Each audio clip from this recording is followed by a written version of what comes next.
parti pris, c'est le vôtre ce matin, Thierry Marx. Bonjour. Bonjour.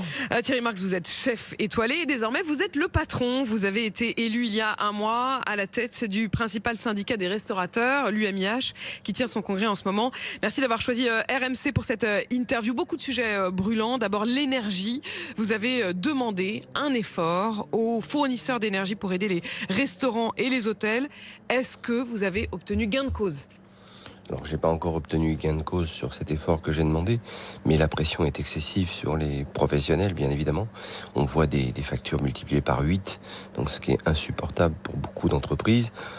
En arrivant, en plus, il y a l'effet ciseau, ce qui arrive, l'effet ciseau du PGE, des remboursements de PGE, l'augmentation des coûts des matières premières, et là, une augmentation du coût de l'énergie qui est extra forte, je dirais. Ça devient une sorte de double coup près, quoi. C'est-à-dire il va falloir rembourser ces prêts garantis par l'État et au même moment ces factures d'électricité qui explosent.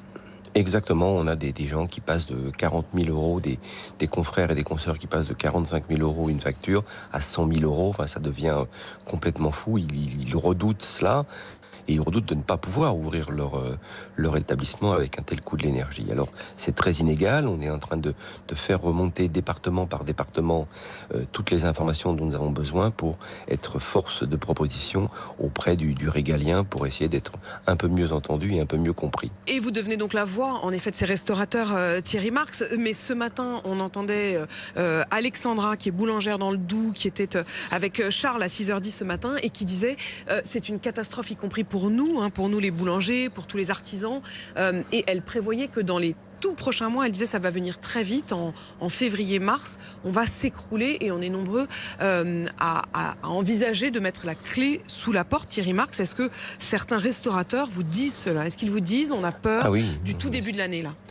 On a des restaurateurs, des hôteliers restaurateurs en milieu rural comme en milieu urbain qui nous disent ça va pas être possible, on passera pas, on ne pourra pas ouvrir, on ne pourra pas assurer le remboursement de ce que nous devons. Encore pire pour ceux qui sont nouveaux chefs d'entreprise, qui ont acheté leurs affaires il y a 4 ou 5 ans, qui ont renégocié ou qui sont en phase de renégociation de leur contrat d'énergie. Donc les boulangers, évidemment, disent cela et ils ont raison.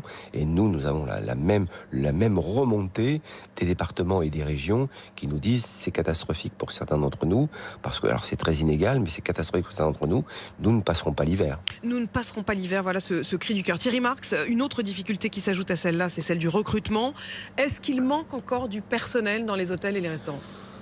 Il manque encore du personnel dans les restaurants. La saison arrive, nous avons besoin de saisonniers et il faut effectivement continuer la formation professionnelle très accélérée pour pouvoir former des personnes qui peuvent intégrer des postes qui sont à disposition dans les métiers de l'hôtellerie-restauration et les métiers du tourisme. Une question aussi sur le plafond du ticket restaurant. Il est passé à 25 €. Il y a d'autres syndicats de restaurateurs, dont le Groupement national des indépendants, qui appellent à ce que le ticket restaurant ne serve qu'au restaurant et qu'il ne soit pas possible de l'utiliser pour simplement faire ses courses dans n'importe quel Franprix ou G20. Qu'est-ce que vous dites à ça, Thierry Marx ? Bien, ça s'appelle ticket restaurant, c'est pas un chèque d'aide d'achat alimentaire, donc il faut respecter un peu les engagements et faire en sorte que ce ticket restaurant aille à destination pour les restaurateurs, bien évidemment. Mais on peut prévoir et étudier d'autres formes de tickets, mais pas restaurant, qui s'appelleraient autrement. Mais là, effectivement, les restaurateurs se sentent un peu floués par ce ticket restaurant qui ne leur revient pas finalement.